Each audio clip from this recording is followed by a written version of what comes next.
Hi, I'm Ginnette Sutherland. And I'm Charlotte Dancer. Welcome to Nature Connects, the podcast from Tamar Valley National Landscape, conserving and enhancing the natural beauty of our landscape on the Devon and Cornwall border. This episode we're focusing on green careers and the positive difference these jobs make to our environment.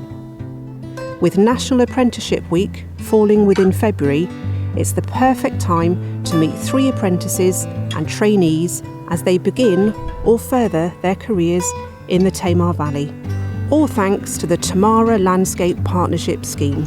Through one of the scheme's 10 projects, Tamara Trainees, the next generation are able to benefit from real hands-on experience and knowledge exchange within the field of conservation and environmental management.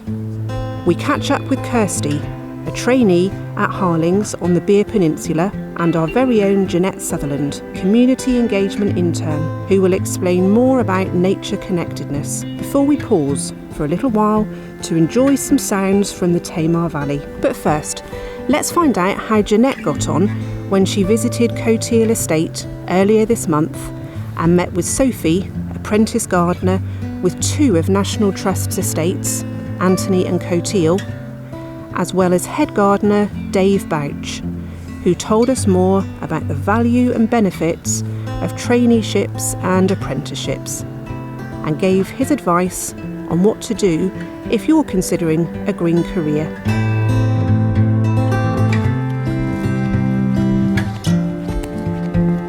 I'm at Cotehele in the upper gardens, and we're going to have a walk and a talk to find out about the role Sophie plays here. So really nice to meet you. Nice to meet you. If you could tell us about your traineeship here at Cotehele and what's brought you here. Yeah, so I've always had a love for the outdoors, but I was never really pushed to pursue it in any way. So I actually followed up doing an illustration degree before this, because I still enjoy my arts and crafts. But in terms of making my way to the valley, I've always loved Cornwall, as I live just over the waters in Plymouth. But I've always been drawn towards this area, particularly the valley, the nature of it all, and the kind of microclimate that is the valley has always been so beautiful. Kind of been on the lookout for ways to find my ways into roles that I can use to get myself outside more and connect with nature. And the apprenticeship came up and went for it, and kind of the rest is history. So from an illustration degree to gardening, so had you had any influences for gardening or nature in your younger years? Not particularly. I was always a watcher of documentaries and kind of spent most of my time outside, but never really connected that with what I truly loved doing. Wasn't ever really something that was shown to be a career choice, really. So with your traineeship, it's supported by one of the Tamara projects. So what are your aspirations once you've finished here? Well, certainly to stay within the field and kind of open to opportunities about where I could go. Open to slight changes in the job as well. I'd quite like to stay in horticulture. I have a keen love for it now. No day is the same. I thrive off of that difference in working, as well as kind of making something that's for everyone. People enjoy gardens because of the way they look and the way you can maintain them and show people what they can do to connect with nature. As part of the podcast and us as a team, we're really interested in the concept of nature connectedness, and we're on a journey of learning, and I know the National Trust are already engaged in the research behind nature connectedness, in that the more we take the time to stop, to notice, to engage with nature around us, that it promotes pro-environmental behaviours and just that desire and compassion to want to act for nature, not only for our well-being and health, but also for the health of nature. So for you, can you give any examples of moments or times within the garden that really sort of ignite that nature connectedness for you? Well, fortunate here right now as we stand, the sun's beaming down, we're out, you can hear the birds chirping, everything's just still and quiet, bit of serenity really, and kind of the chaos that can be. We're in the mother orchard. The mole has been busy by the looks of it, but there was a thrush.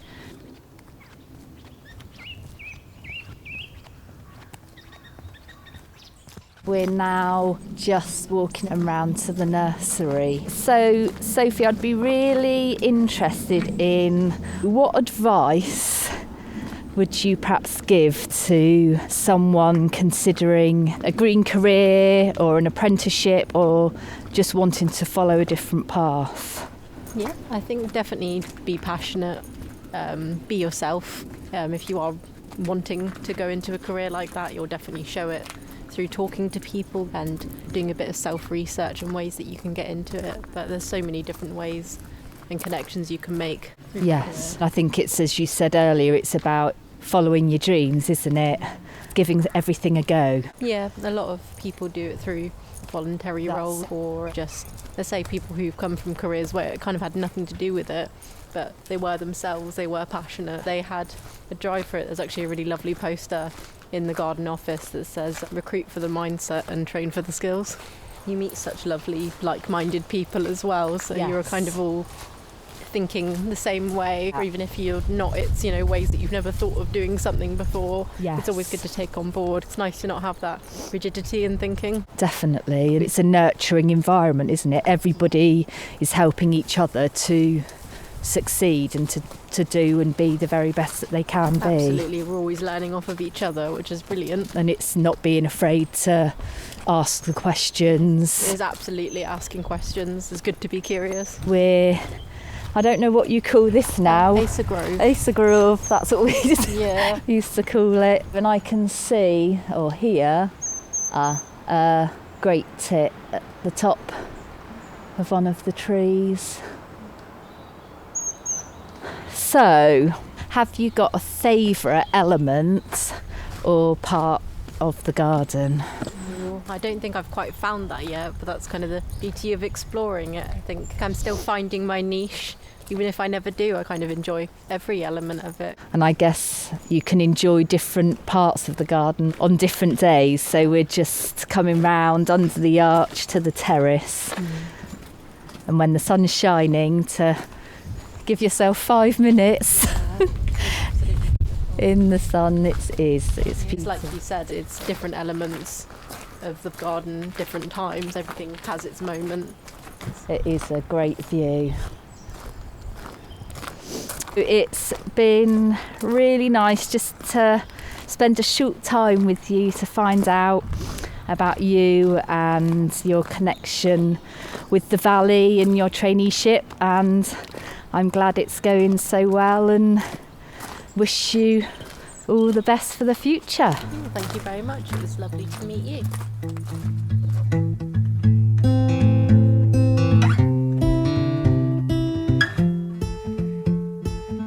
So I'm sat in the sunshine at the side of the terrace with Dave, head gardener of Cotehele. I've just had a lovely walk and talk with Sophie, who, by the sounds of it, is loving her job and opportunities here. So from your point of view, I'd be really interested to find out about, your perspective on the value and benefits of the traineeships. So it's absolutely paramount that we find the right people to look after these amazing places. And just looking across the terrace now at Cotehele in the sun, although it's February, the sun is warm and it's beautiful. But I think from a personal perspective, kind of wind back the clock a little bit, apprenticeships and trainings have been a very important part of my career. So I started off on an apprenticeship with the National Trust at Antony House in the late 1980s. So I can see the benefit, and certainly without that style of training, I probably wouldn't have made it into the career that I'm in at the moment. So from a completely selfish point of view, I completely understand the benefits, the highs, the lows, how great it can be, and potentially how it might not work so well. I feel I've got a good grounding in that going forward. As head gardener, part of my job is to present the garden, make sure it's looking great for our visitors, thinking about the future, planning. So Cotehele's been here for 600 years. It's looking pretty magnificent, but a big part of my job is making sure that I feel a duty to be a part of that, to make sure that we've got people able to look after these places, whether it's a young gardener or an experienced gardener coming through. It's all about just sharing those experiences and talking about what works and what doesn't work. So do you feel over time that the role has changed now with our awareness in the loss of habitats, the decline in nature? Yeah, so there's definitely a lot more to the role of gardener and trainee gardener now than there would have been 20 or 30, 40 years ago. So historically we would have been here to look after the plants and look after the place, whereas now we talk an awful lot more about managing different areas for different habitats, and that becomes a much bigger kind of holistic view of managing a garden and estate than being very siloed. So I think we certainly here we feel that there's a very sensible transition from woodland estate to farmland estate to historic garden, and making sure that those corridors are there for wildlife. And certainly it's a part of what we're doing with trainees, understanding kind of that whole management picture. That's it. And I guess going back to the traineeship, it's about opportunity, isn't it? It's opportunity for those careers coming in, and also the access to our wider audiences as far as engagement and visiting. So to finish off, what advice would you give to anybody listening to this if they want to consider a career, whether it be horticulture within the green sector? It is such a wide array of skills and interests you need to experience as much as possible. So look at some volunteering, look at the kind of those opportunities, talk to as many people as you can. I think the great thing with people in this industry, they're always looking to involve and invite people in and make sure we're attracting the right people. So people have got time to talk. And if you talk to any gardener, ranger, head gardener, they're all keen to talk about the plants, the people, nature. So it's really easy to engage people, but it's making the most of those opportunities. So from my apprentice here, I'm going to be keen that Sophie makes those connections with people, looks at those opportunities, whether it's locally in the landscape, whether it's other gardens further afield, but just gain as much experience as you possibly can. And then as time goes on, you start to go down that route of whether it's a particular group of plants or a particular style of gardening. But until you start to explore that, you don't really know what you're after. So it's taking all of those opportunities, and even when you're uncomfortable and you're not sure whether you should do it, the answer's probably yes, do it. Yeah, excellent. Well, thank you so much for your time this morning. It's just a joy to be sat here talking with you in a very special place. It's lovely to take time to sit back and enjoy the place, to be honest. So, Great. And now it's time to find out a little more about one of our 17 Tamar Valley special species. These are the plants and animals that we identified in our nature recovery plan that need a helping hand to thrive. This episode we'll find out from Bryony James, Community and Volunteer Officer for Tamara Landscape Partnership, why the harvest mouse is important, where it may be seen, and what we can do to improve its chances of thriving and flourishing in the Tamar Valley. This episode, we're featuring the harvest mouse as one of our special species. Harvest mice are iconic countryside creatures who are usually very elusive. They have ginger fur and a white belly with big, black, admittedly adorable eyes. They are the only British mammal with a prehensile tail, which means they can use it as another limb. Harvest mice can be found in long grass and along hedgerows. Because they are so shy, you might not see them, but you might spot their woven ball-shaped nests. Their favourite foods are fruit, seeds and insects. To help these characterful creatures, you can plant native fruit-providing trees in hedges, instead of using fencing, such as dog rose and hawthorn. In gardens and community spaces, you can leave patches of grass to grow long, which provides nesting material and cover. In fields, increase the margins around the edges by restricting grazing in these areas.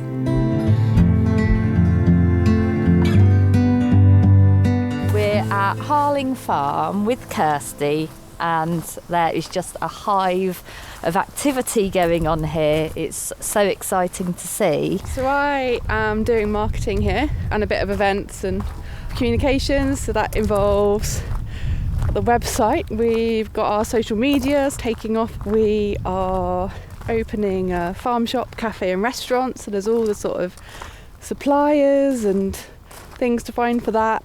We do loads of events here as well for education and well-being. It's a lot of lots are going on.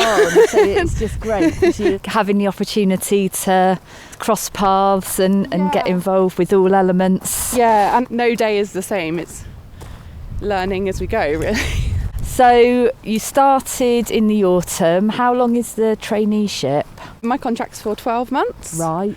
It's going well. Can I ask, what was your background? So I've always worked at the university in Plymouth in marketing and research and sustainability. Then I had a little one and I thought, I don't know if I can stay working. I might just take some time out and look after her. Quickly realised that's not for me. Saw this job. It's a completely different new industry for me, being on a farm. So I applied and they're so good on sustainability and environmental practices. I was like, it's perfect for me. Brilliant. I'll apply for it. So, what are your connections with the Tamar Valley? I've always lived in Tavistock. I love this area. I don't want to live anywhere else. No. It sounds really country girl-esque, but I just love living here. Yeah. No, it is a very special place. It's so beautiful. Look at that view over the Tamar. It's amazing. I can see the Tamar Bridge, not so clear, but it is still just such a stunning view. So when we were chatting earlier, we talked about special places. Tell us how that has changed for you. I'm going to say it sounds really corny and really like marketing-y, but I think when you live down here, but I've never really sort of come down to Bere and Bere Ferris and Weirkey. But since working here, we've got a very excitable puppy at home, and they've got a dog field you can hire at Harlings. So we come here with our 2-year-old and our dog and let them run free, as it were. So it's slowly becoming our favourite place to be. It's the simple things, isn't it? And as we've discussed, we're really thinking about nature connectedness and finding places where we feel happy and safe. I can tell in your voice you're just loving what you're doing. Has anything surprised you in your role here? How much I've learned maybe about marketing, but also about farm life. Like learning about horse liveries, which I had no idea what they were before I came here. All the sort of planning that has to go in for the farm shop. You've had the marketing skill base, but you're applying it in a new context. New way, yeah. I think I've worked in quite a big place before. It is very different working in a smaller place. Before, you've had other people in your marketing team or in your events team or whatever it might be, but here it's much smaller and you are the person that does the marketing. It's such a good experience. Yeah. Exciting to also know that you're the driving force behind it. Yeah, exciting and scary. Yeah, but you're doing it and loving it, and sounds like you're doing a great job. What are you hoping will come in the future? I'd really like to stay here after my contract finish. We'll see what happens. We don't know yet, but well, I guess your role in promoting and building the business and pushing the business forward, that then hopefully will create that long-term opportunity for you. As they grow, hopefully I can grow with them. I've really enjoyed talking to you, also being part of the traineeship, coming from a different career and transferring skills. And again, the same for you. You've needed to accommodate your home life in a career redirection.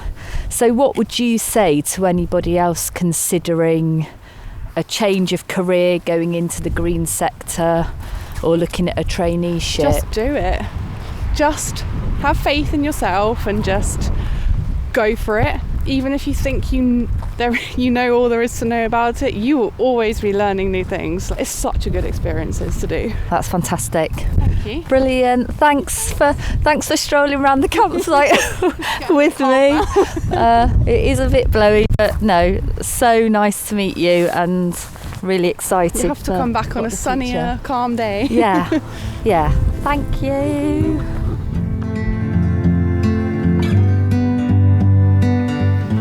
Hi Ginnette, shall we go for a walk?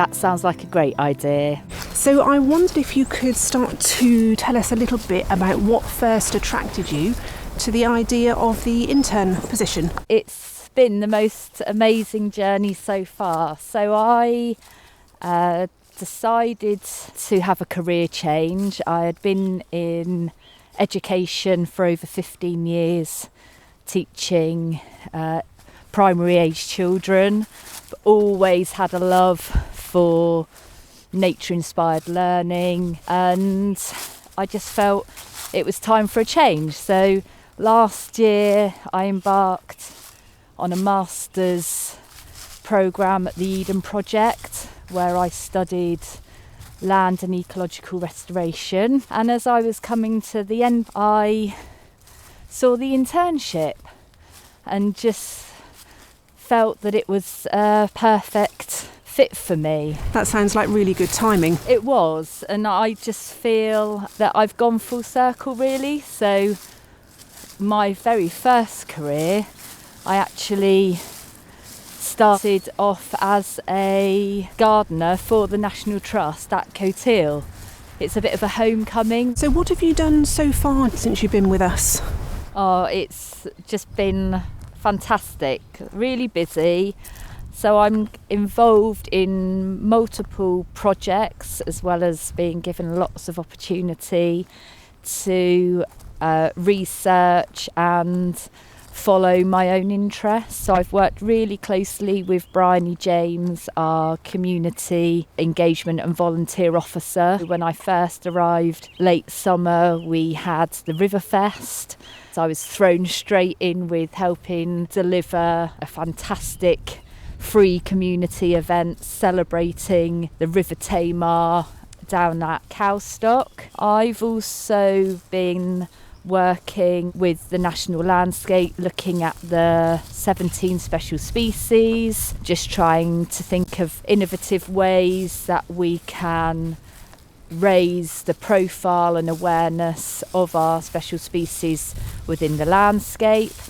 I'm working on a project called Community Connections, engaging with as broad an audience as we possibly can to connect with nature, to value and enjoy the natural world on our doorstep. And then I've also been given lots of opportunity to dip in and out of other team members' projects. So whether that's the FIPL team, building an understanding of farming in protected landscape, more sympathetic approaches to land use, and I've also been involved in wetland projects for the future. You've really had to hit the ground running, haven't you, since you started, and I've certainly noticed a real benefit and boost having you in the team. I know that part of your work, Ginnette, is about nature connectedness. Can you explain a bit more about that? So the nature connectedness research was something quite new to me, although for a long time I've been interested in particularly how children connect with nature and their relationship with nature, and since my internship I've had the opportunity and time to explore nature connectedness. So I came across the work of the University of Derby, and they've over the last decade done a huge amount of research into nature connectedness and how as a society we seem to have become disconnected from nature, and that in turn having an impact on biodiversity. So we know that we're at a pivotal point with climate change, the loss of habitat, loss of species, and the research is very much about if we can connect with nature, become more aware and engaged with it, that in turn that develops and re-engages our emotions, our compassion, our understanding for nature, and that appreciation, bringing then pro-environmental, pro-conservation behaviours. So it's just something that across all elements of our work that I just am really excited to be able to be on this learning journey myself, but to be bringing everybody else with us. That this research, and there are other universities globally exploring the concept, and we know that nature is good for us. It's good for our mental health and our well-being, and without nature we don't have good health. But we have got to do our part as part of nature to support it, to look after it and to protect it. We have to act now. Nature can't wait. The loss in habitats means that we do need to step in and lend a hand. And also, as you mentioned, the well-being and mental health of people is in trouble. You know, we need to help people too. So I think work like this benefits both nature and ourselves. Absolutely. And it's not overcomplicated. It is about, in our everyday lives, taking a moment.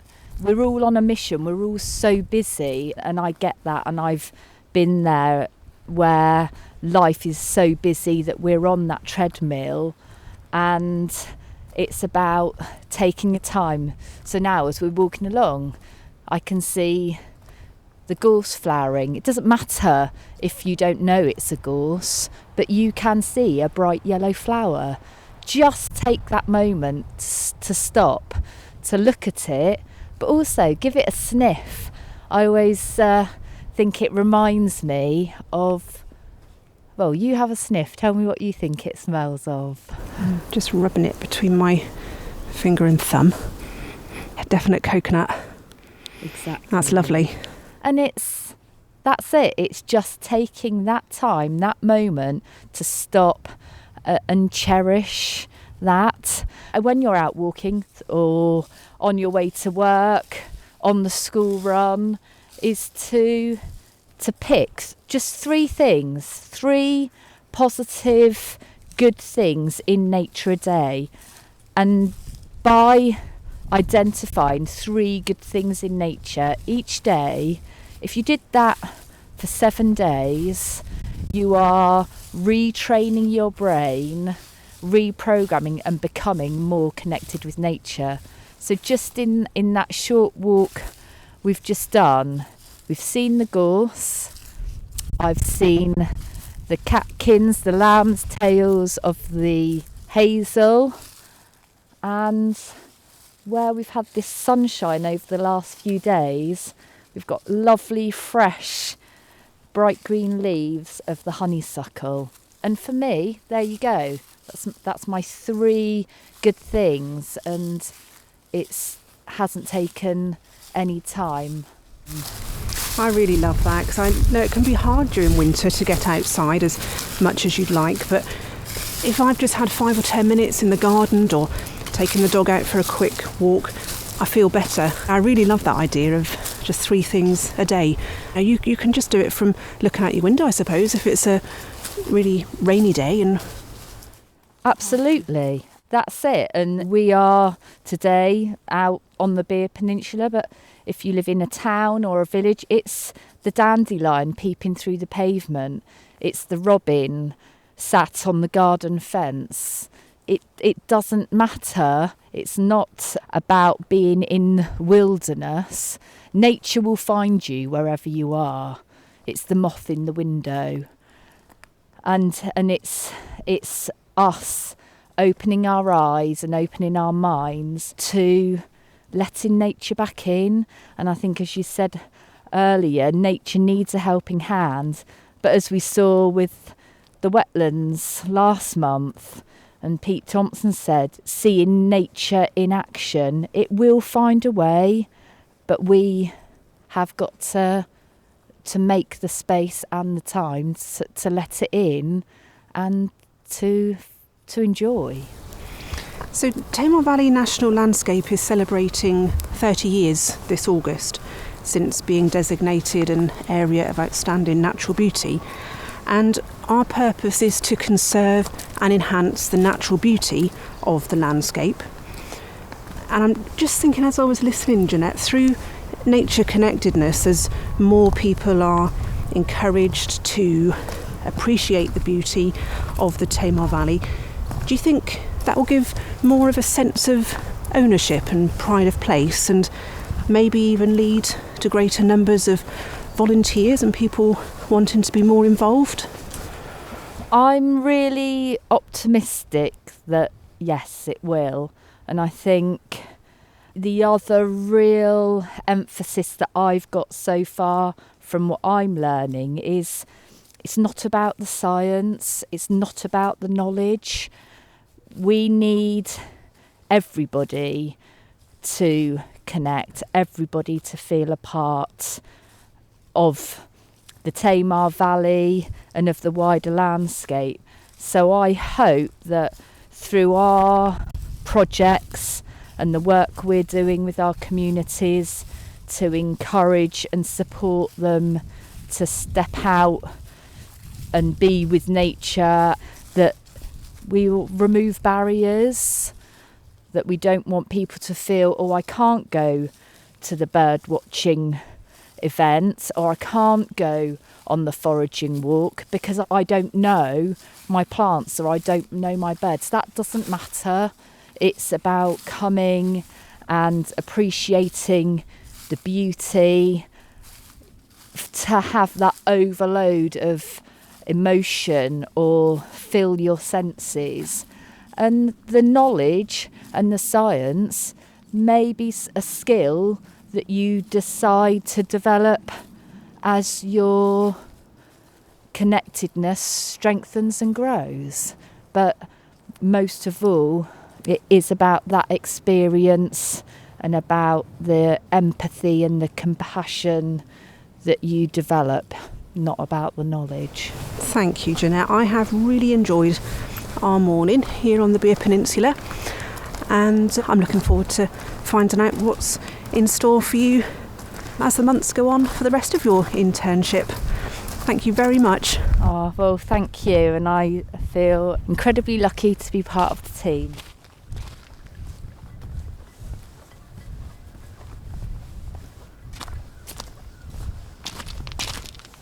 So we've just made our way back down onto the shoreline down at Weirkey. We've got the boatyard in front of us, the sun on our backs. It is a bit breezy, but I just think this is a perfect opportunity for us to take a moment or two to stop,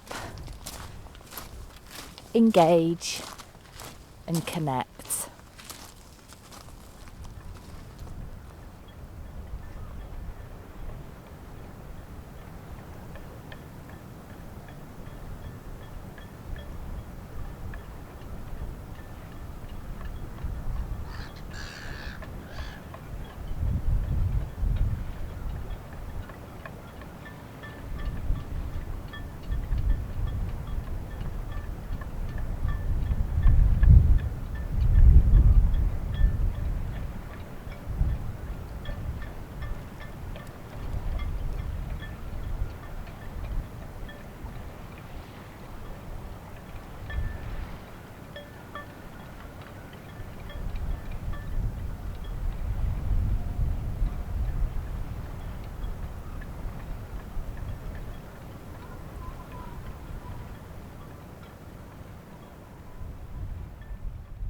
What a lovely morning we've had down at Weirkey.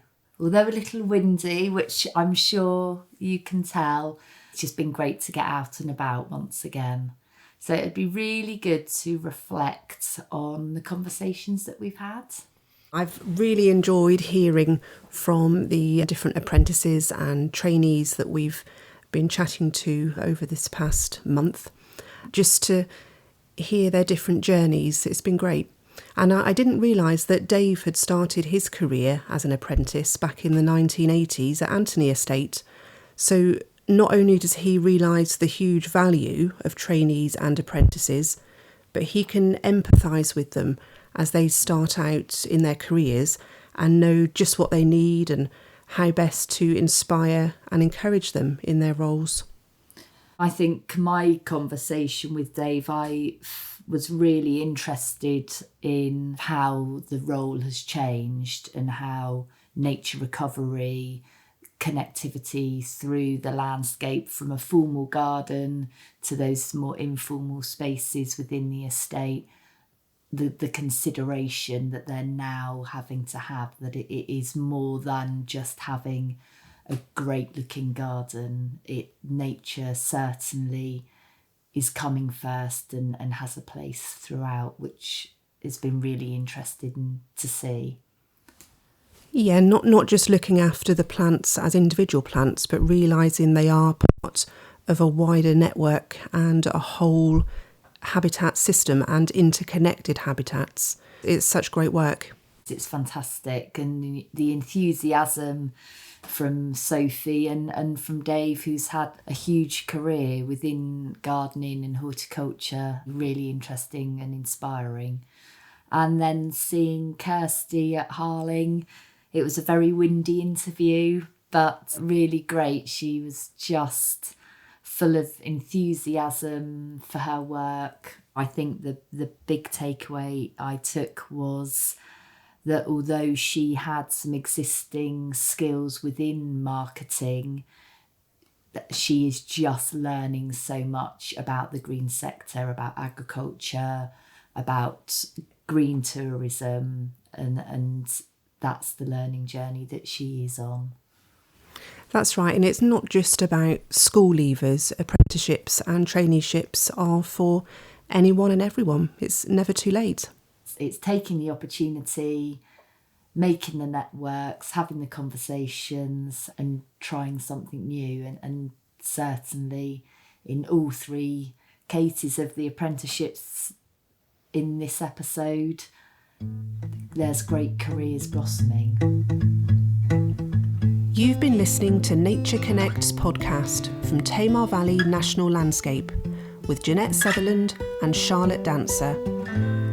Our thanks to Kirsty, Sophie and Ginnette for sharing their experiences as apprentices and trainees, and to Dave Bouch for his insight and advice. Also to Photo Now for their technical support. This podcast has been made possible thanks to the National Lottery Heritage Fund supported Tamara Landscape Partnership scheme. Please like and subscribe to Nature Connects on your favourite podcast platform.